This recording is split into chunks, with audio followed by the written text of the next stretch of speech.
بنو عباس نے جب بنو امیہ کی حکومت کو ختم کیا تو بنو عباس نے حکم دیا کہ اہل بیت کے دشمنوں کے ایک ایک فرد کی قبر کھول کر ان کی لاشوں کو سولی پر لٹکایا جائے۔ سب سے پہلے حضرت علی رضی اللہ تعالیٰ عنہ کے قاتل عبد الرحمن ابن ملجم کی قبر کو کھود کر اس کی لاش کو نکالا جائے۔ چنانچہ جب عبد الرحمن بن ملجم کی قبر کو کھودا گیا تو مصر کے ایک خارجی ابن ملجم نے حضرت علی کو شہید کیا۔ ابن ملجم آبائی طور پر حمیر کا رہنے والا تھا، مگر اس کی رشتہ داری مراد سے بھی تھی۔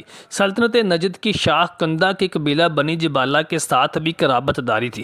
ابن ملجم کوفہ میں النہروان پر حضرت علی کی فوج کے ہاتھوں خارجیوں کے سربراہ کے قتل کا علی سے بدلہ لینے کی نیت سے داخل ہوا تھا۔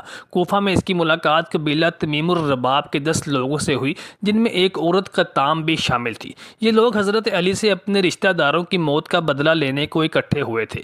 قطام کے والد اور بھائی بھی نہروان میں حضرت علی کی فوج کے ہاتھوں قتل ہوئے تھے۔ ابن ملجم نے جو ہی قطام کو دیکھا تو عالم دین السلابی کے مطابق اپنے ہوش و حواس کھو بیٹھا اور کوفہ آنے کا مقصد بھول گیا۔ ابن ملجم نے قطام کو شادی کی دعوت دی تو قطام نے شادی کے بدلے اپنی شرائط رکھی کہ اسے ہزاروں سونے کی اشرفیاں، مغنیاں اور ایک غلام مرد کے علاوہ حضرت علی کی موت بطور مہر چاہیے۔ ابن ملجم نے ایک آدمی شبیب کو اپنی مدد کے لیے تیار کیا اور اس کے ساتھ شبیب بن بجرہ، وردان بن مجالد بھی مل گئے۔ انہوں نے بڑی چالاکی سے کوفہ کی مسجد کے اس داخلی دروازے پر خفیہ مورچے سنبھال لیے جہاں سے حضرت علی مسجد میں داخل ہوتے تھے۔ 19 رمضان کو حضرت علی کوفہ مسجد میں فجر کی نماز کے لیے داخل ہوئے تو ابن ملجم نے زہریلی تروال سے حضرت علی کے سر پر وار کیا، جس سے حضرت علی زخمی ہو گئے۔ شبیب کا وار ضائع ہو گیا اور تلوار دروازے کی لکڑی میں جا لگی۔ کہتے ہیں کہ جب حضرت علی کو زخم آیا تو مسجد داخل ہوئے یا نماز فجر میں حضرت علی نے سورہ الانبیاء کی تلاوت کی۔ شبیب وہاں سے بھاگا مگر کندہ کے مقام پر اسے امیر نے گھیر لیا، مگر رش کی بنا پر وہ بھاگ نکلنے میں کامیاب ہو گیا۔ وردان بن مجالد اپنے گھر میں پلٹا مگر اس کے اقرار جرم کے نتیجے میں اس کے رشتہ دار عبداللہ بن نجبہ بن عبید نے قتل کر دیا۔ ابن ملجم کو ایک ہاشمی حسب نسب والے مغیرہ بن نوفل بن حارث نے دبوچ لیا۔ حضرت علی نے حکم صادر کیا کہ اگر ان کی وفات اس زخم سے ہوئی تو ابن ملجم سے اس کا بدلہ لیا جائے۔ 2 دن بعد 19 یا 21 رمضان کو 62 یا 63 سال کی عمر میں حضرت علی کی وفات ہو گئی۔ حسن بن علی نے اپنے والد حضرت علی کی وصیت کے مطابق ابن ملجم کو قصاص کے طور پر قتل کر دیا۔ عبد الرحمن ابن ملجم مرادی حضرت علی رضی اللہ تعالیٰ عنہ کو قتل کرنے والا بدبخت شخص تھا۔ یہ حضرت علی رضی اللہ تعالیٰ عنہ کے جانسار سپاہیوں میں اور شیعان علی میں شمار ہوتا تھا۔ تمام جنگوں میں حضرت علی رضی اللہ تعالیٰ عنہ کی طرف سے بہادری کے جوہر دکھاتا رہا۔ کوفہ کی ایک عورت قطامہ کے عشق میں مبتلا ہوا اور یہ قطامہ وہی تھی جس کے باپ اور بھائیوں کو حضرت علی رضی اللہ تعالیٰ عنہ نے جنگ نہروان میں خوارج ہونے کی بنا پر گرفتار کر لیا تھا اور بعد میں ان کا جرم ثابت ہونے پر ان کو سزائے موت دے دی گئی تھی۔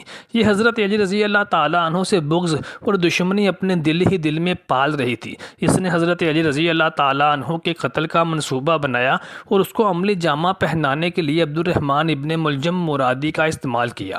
ایک دن یہ بناؤ سنگھار کر کے اور اپنے نسوانی حسن کو نمایاں کر کے عبد الرحمن ابن ملجم مرادی کے سامنے ظاہر ہوئی تو ہوس کا پجاری ملجم اپنی نفسانی خواہشات پر قابو نہ رکھ سکا اور اس کو اپنی طرف مائل کرنے کی کوششیں کرنے لگا، لیکن اس نے اپنی ادائیں دکھائیں اور اس کو اپنے پاس تک نہ آنے دیا اور کہنے لگی کہ مجھ کو مکمل طور پر حاصل کرنے کا ایک ہی طریقہ ہے۔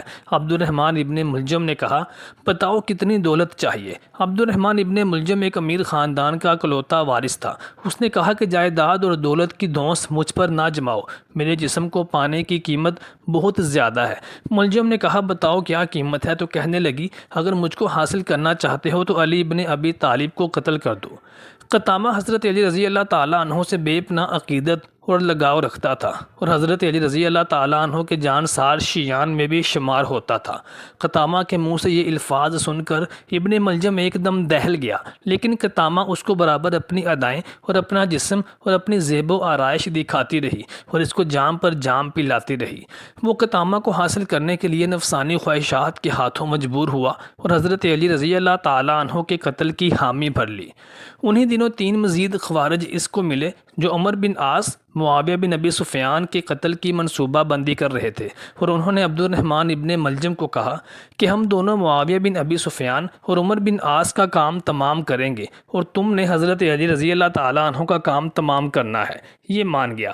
قطامہ نے اس کے لیے خاص طور پر ایک تلوار بنوائی اور اس کو ایک خاص قسم کے زہر میں بجھا کر اس کے حوالے کیا۔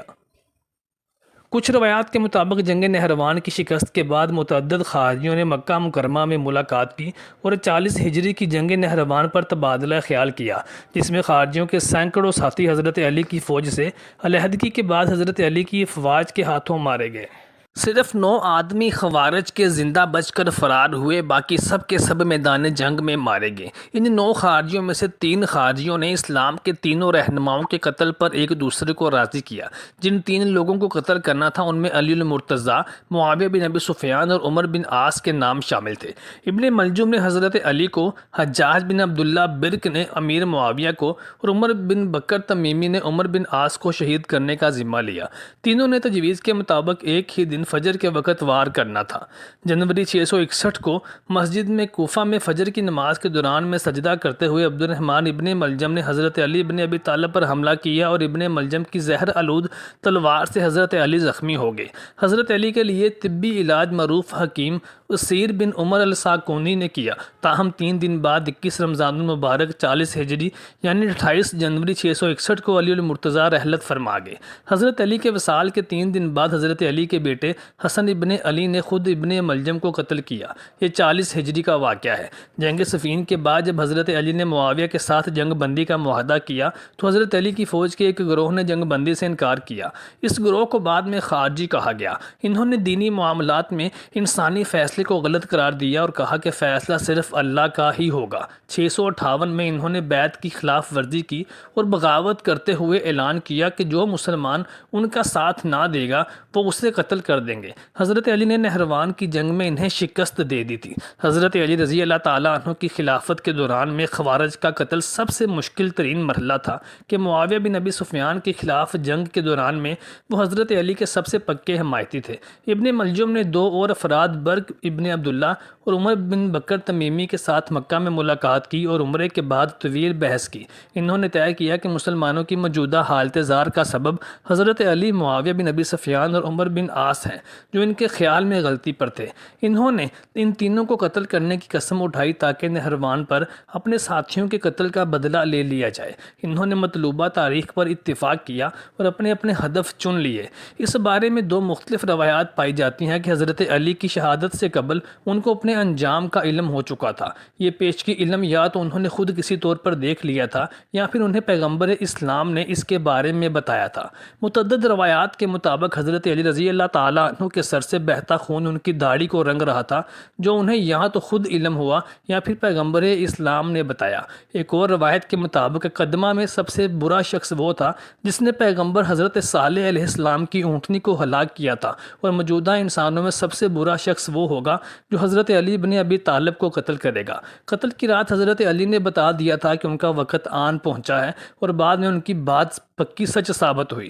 بنو عباس نے جب بنو امیہ کی حکومت کو ختم کیا تو بنو عباس نے حکم دیا کہ اہل بیت کے دشمنوں کے ایک ایک فرد کی قبر کو کھول کر ان کی لاشوں کو سولی پر لٹکایا جائے، اور سب سے پہلے حضرت علی رضی اللہ تعالیٰ عنہ کے قاتل عبد الرحمن ابن ملجم ملعون کی قبر کو کھود کر اس کی لاش کو نکالا جائے۔